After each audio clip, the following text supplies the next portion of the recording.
want to thank you for your time today, and we're going to walk through a few snapshots of some recent and current projects and events going on in Waco. Before I begin, this picture is ironic because my dog and I had a close encounter with one of those geese in that picture not long ago, which I won't go into any further. All right, at the end of February this year, we saw the retirement of City Manager Dale Fissler, who did a fantastic job for us. We were fortunate to have Dale return from Fort Worth to serve in his hometown of Waco as a very competent and also entertaining city manager. And we missed that, but WILEY has pulled some one-liners out lately that were reminiscent of Dale. WILEY was sworn in at the end of February.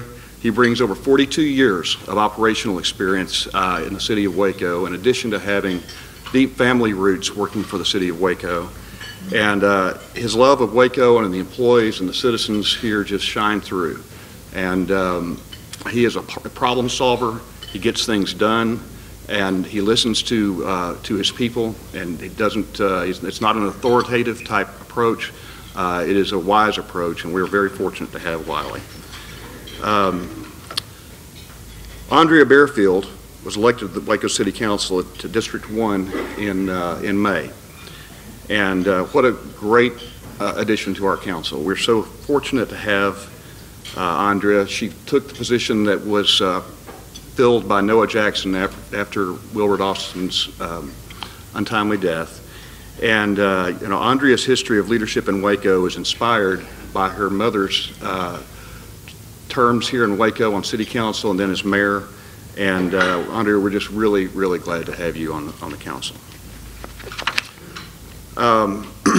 One of the things that you've been hearing about lately is all the street improvements and the street program that we are working on now. We budgeted over $17 million in 2018-2019 for street improvements. That's up more than 70% over a $10 million budget last year, but not all that $10 million that was budgeted for last year was spent last year. It will also be spent in 18 and 19 as we start to pursue a very aggressive program towards improving our streets.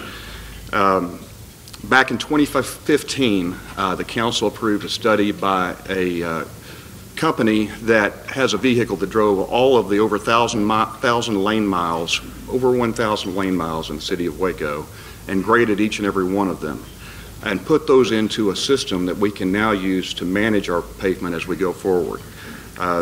We have an index called the Pavement Condition Index, and our goal, as stated by the council, is to improve that index each and every year. That is an aggressive goal, and if you visit any other city, you know that all cities in Texas have the same issue. It is just long overdue maintenance, and it's hard to break down and spend the money that we are spending to make this happen. Part of the improvement in property taxes, a big part of that is going towards this. And so I hope that you all appreciate the council's prioritizing this. It's been a priority for a number of years, and we're finally able to fund some of that work. That is part of our infrastructure. The next part is our Building Waco campaign. Before I leave that, we do have a new website up called Better Streets Waco.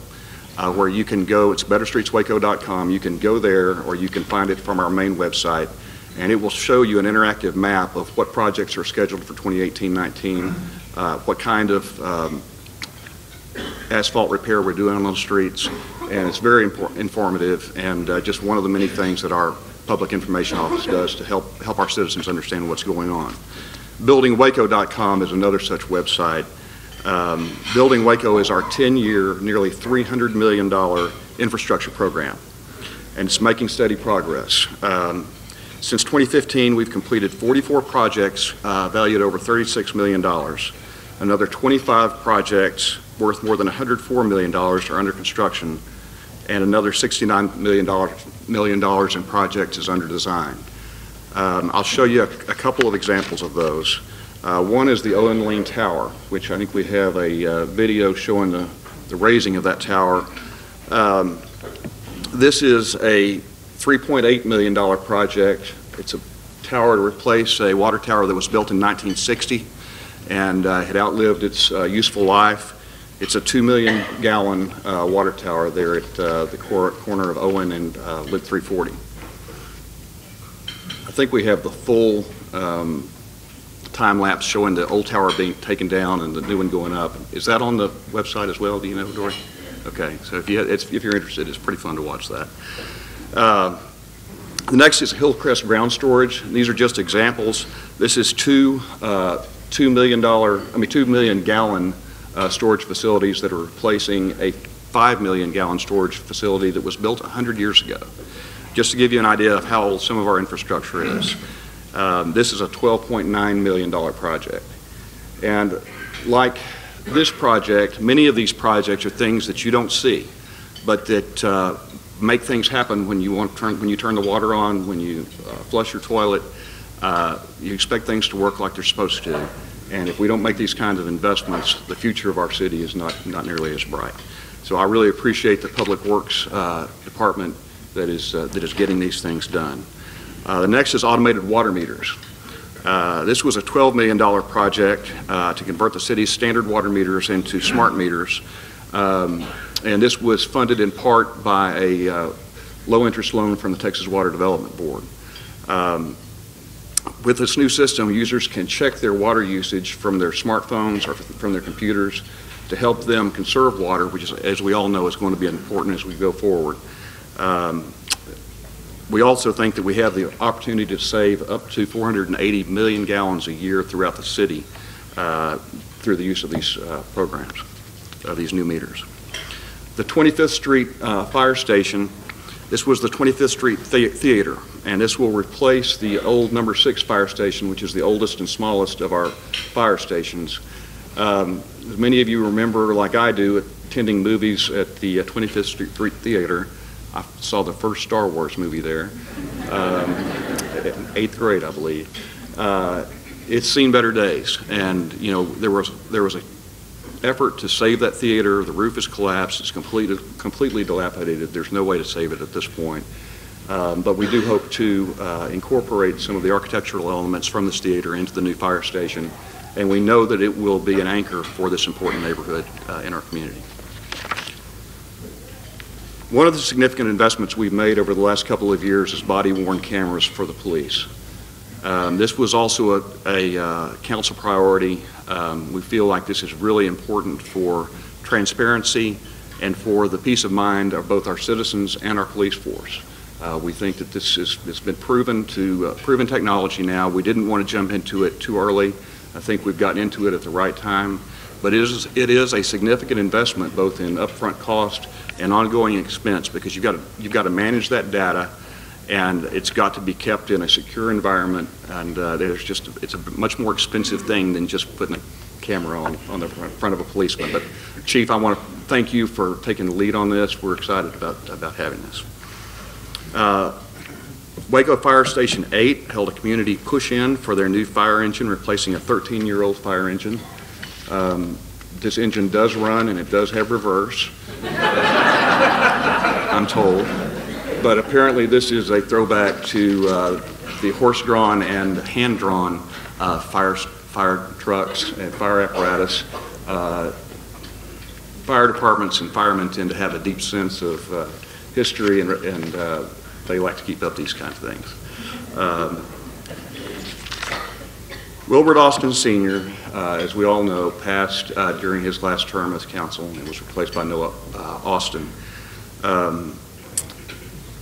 We have renamed East Waco Park WILBERT Austin Sr. Park. I should say that's in progress. We will have a ribbon cutting for that sometime in the next month or two. The park is ready. We're just trying to schedule a time when the council members can be there, and hopefully Wilbert's children and family can be there. The park is just around the corner from his home. He had often sought improvements to that park, and we know he would get a kick out of it. And I know that all of us it'll be nice to be able to remember him in this way. So we're glad to see that. Keep Waco Beautiful. This is an exciting partnership. Keep Waco Beautiful has obviously been around Waco for a long time, and we are trying to revitalize that partnership. Part of that is moving them from the basement of City Hall to a storefront location on Austin Avenue. And that gives the opportunity for people to come and see what Keep Waco is Beautiful is doing, to volunteer. And we hope that Keep Waco Beautiful will be able to help us as we continue to work on increased diversion from our landfill and in keeping trash off the sides of our roadways and our sidewalks downtown and around Waco. Startup Waco is a really exciting project that is a huge collaborative by almost everybody in the city. It includes the city, the county, the local foundations, Baylor University, the Greater Waco Chamber of Commerce, as well as the Syntax Hispanic Chamber of Commerce and the Syntax African American Chamber of Commerce. For way too long, we have been losing entrepreneurs to other cities around us. We've been losing entrepreneurs who have graduated from Baylor University and who have grown up here in this town. We have not had the support systems in place for a truly vibrant entrepreneurial ecosystem. I have the hardest time saying that. But what that means is that we're trying to fill the gaps in support systems for entrepreneurs here in Waco. We think that that will have the effect of helping to keep some of these students in Waco that want to stay in Waco. You know, Waco has changed. When I graduated from school, and I would say even when my son graduated from Baylor, there were more people that wanted to leave Waco that wanted to stay here. Now the kids want to stay here. The young adults want to stay here, and so is my age. And we've got to provide them with opportunities, both in jobs and in entrepreneurial opportunities. The other thing that this is intended to do is to support low-tech and lower income entrepreneurs. And I'll talk about that a little bit later. But I want to thank Tate Christensen. He took the lead on this after he was kind of handed the ball on this by Baylor University and by me. He really got this thing rolling. Mark Reynolds is handling the fundraising right now for a new co-working space called Hustle, which will be a nonprofit co-working space in downtown Waco and will be a major part of this initiative. Also want to thank Ashley Allison because she has been instrumental in coming up with the governance of this program and in helping ensure that it does address the inclusive economy part of this project. Next thing is the Waco Suspension Bridge. As you know, this is our iconic bridge downtown. It was built in 1870. It was selected in 2018 as a great public space in Texas by the American Planning Association of Texas. We recently approved a $5.5 million renovation to the bridge, stabilizing the towers and anchors, and replacing the decking, installing new cables. If you saw the condition of some of those things, you might be less likely to run across the suspension bridge. But I'm told it's safe, but it needs to be taken care of. And we just had 3,000 contestants in the Ironman 70.3 that finished running across that, and it is a beautiful place to finish a race. It's a beautiful place in Waco, and we need to take care of it. There's no question in our mind that when it comes to landmarks, that's one we got to spend the money to preserve. So let's talk about Waco tourism. You're looking at the line on any given day at Magnolia Table. Waco tourism continues to thrive with attendance increasing at all our city attractions and new businesses coming to town all the time. We were named this year by several travel magazines as the best and or most affordable destination in Texas to visit. I believe we were #2 in TripAdvisor's up-and-coming destinations to visit worldwide, and I think that's just amazing. 2014, we had 640,000 visitors to Waco. This year, we expect 2.8 million. That's over a 400% increase in 4 years. And you know, you have all seen the impact, and it is waiting longer in lines at restaurants. It is having to pause for bike races to go through. But look at the economic impact on our city, and you can see downtown beginning to grow and thrive, and the development along the river is starting to take off. I'll talk about that in just a minute. Hotel occupancy in Waco is at 82.7%, the highest occupancy rate in the state of Texas. And I got to say, let me talk about the Ironman that we had yesterday. How many of you went out and saw any part of the Ironman 70.3 yesterday? Please raise your hand. Just amazing the number of people that were here, very few of whom are local competitors. From all over the world, heard one from Cali, Colombia, another one from Italy. As they were coming across the line, they would tell where these people were from. Most from around the state of Texas, but a lot from all over the nation. These are elite athletes who have money to spend and who are going to be impressed with Waco when they visit Waco. And so, there was much made of the fact that we didn't have a swim. That was completely beyond anybody's control, and they wouldn't have been able to swim anywhere in the state of Texas. The organizer was telling me that this next weekend they have a full Ironman event that was supposed to be in Panama City Beach this next weekend. Well, obviously they've had to move that entire event to Orlando.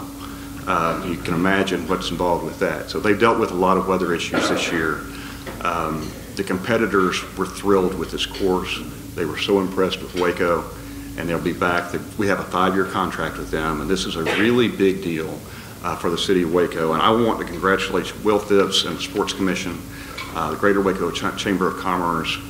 I want to acknowledge our Parks Department and our Police Department and the Sheriff's Department, all the people that had to work to make this happen. The amount of coordination that goes into an event like this is more than you can imagine.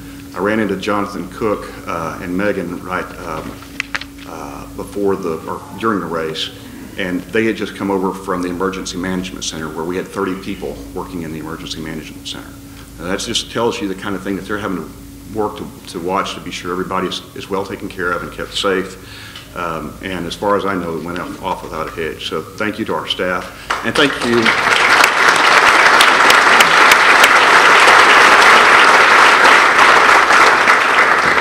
And thank you to all the volunteers who worked to make that happen. It's just it is so exciting to me, and I know to all of you, to see this kind of thing happening in our city.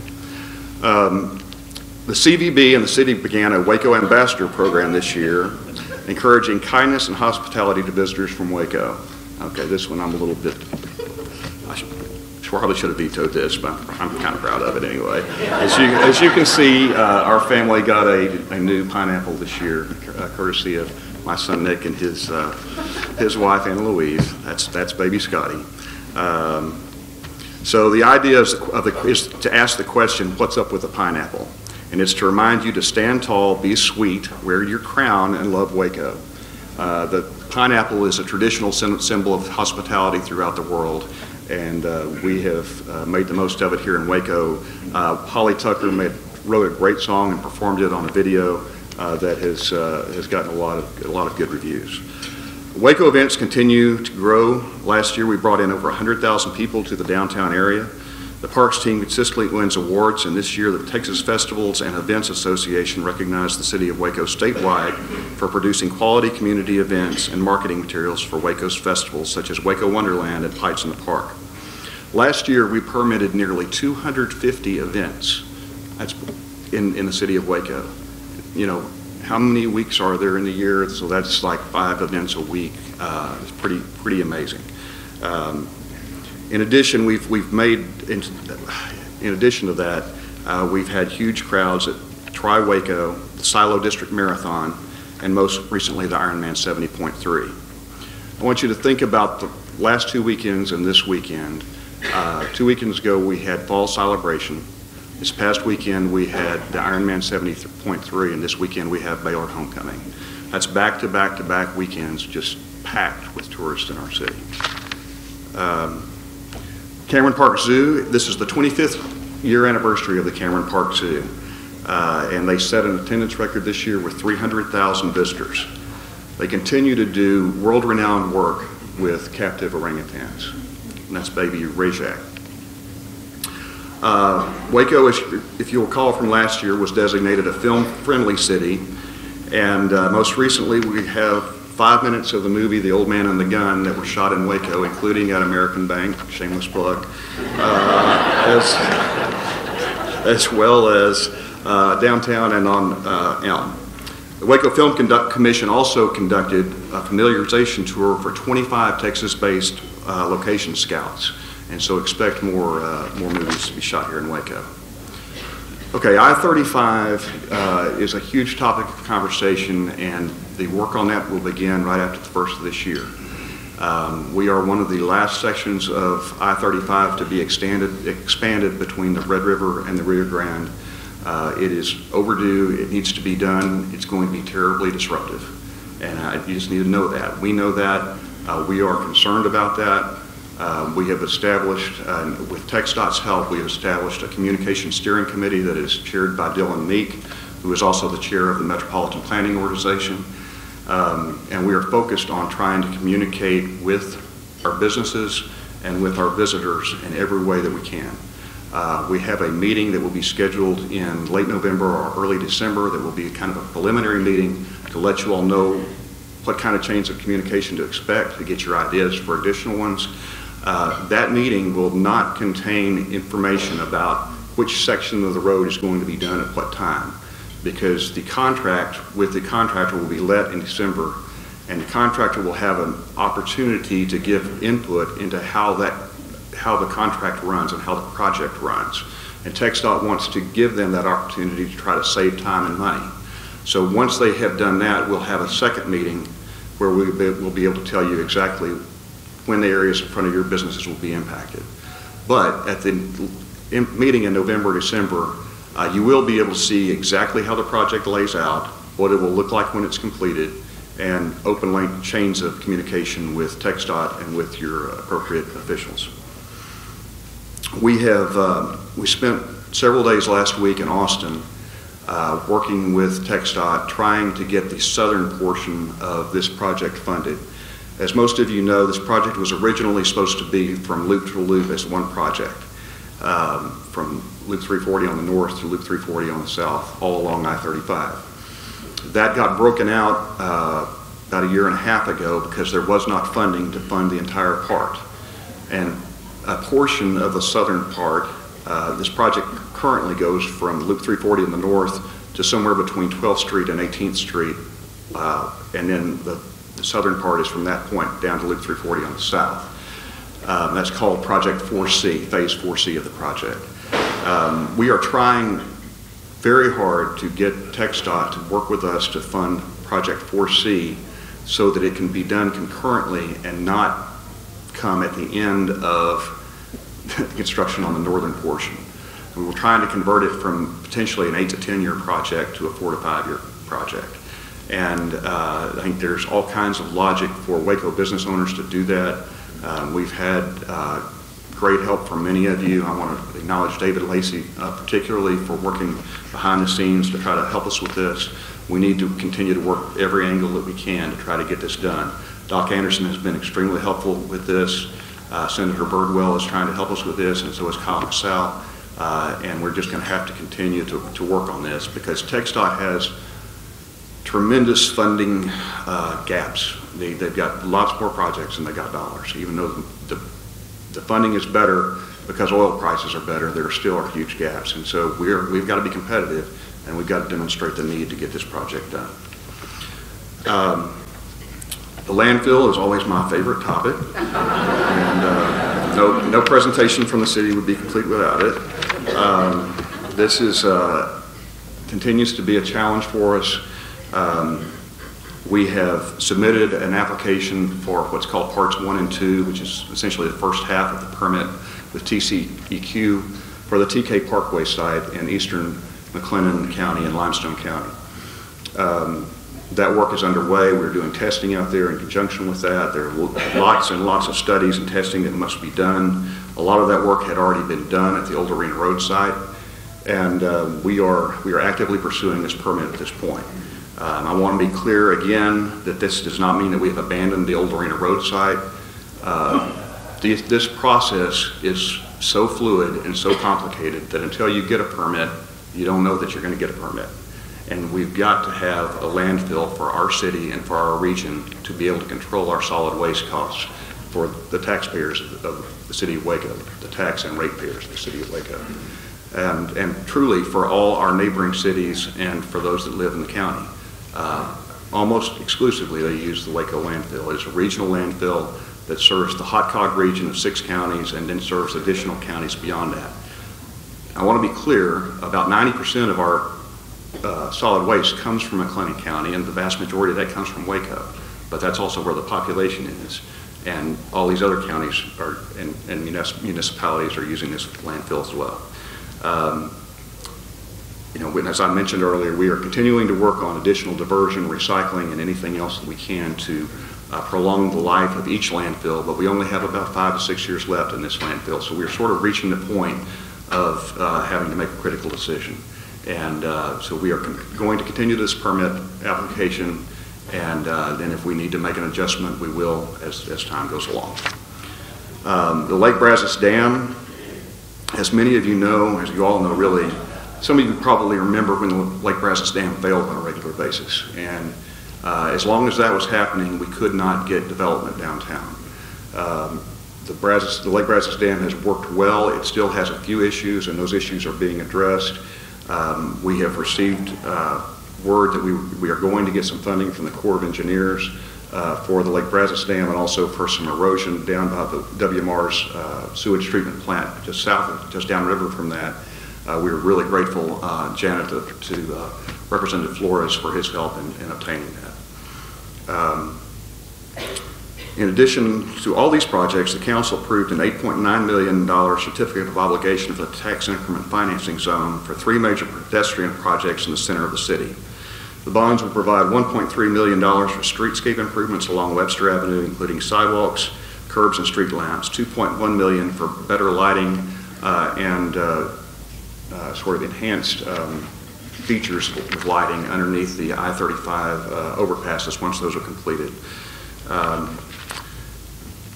Some of this money also is being used towards Elm Avenue, which received a TxDOT grant for streetscape, and that project is really exciting to all of us. We're glad to see this work that will make Elm Avenue much more developable once the streets and sidewalks are better aligned and the streetscapes are beautified.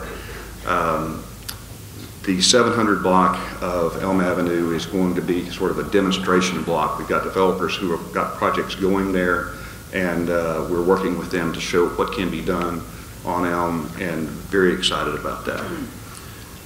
Riverfront development is happening. The view that you see here is facing east towards the new hotels that are planned. There are 3 hotels there plus an apartment project. Those are on the east side along MLK in the Elm and Bridge Avenue area.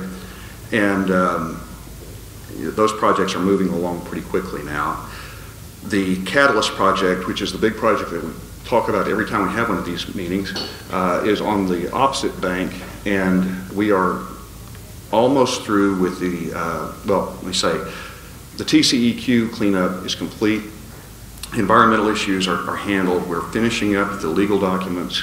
The design is underway for hotel and multi-purpose, I mean multi-use and retail project over there. That's a $100 million project that we expect to start construction on by the fall of 2019. Downtown continues to thrive with retail and dining options opening throughout the year and more coming. I hope you've been able to enjoy the new Hippodrome renovation, the new restaurants and wineries that have been added this year. On any given night, there are activities everywhere, and especially on First Fridays. If you haven't been downtown on a First Friday of the month, make it a point to do that, and you'll just be amazed at the number of people that are down there enjoying everything that we have to offer. In closing, I want to discuss a very important topic in our community, and that is the topic of inclusive development and enhancing our economy in an inclusive way.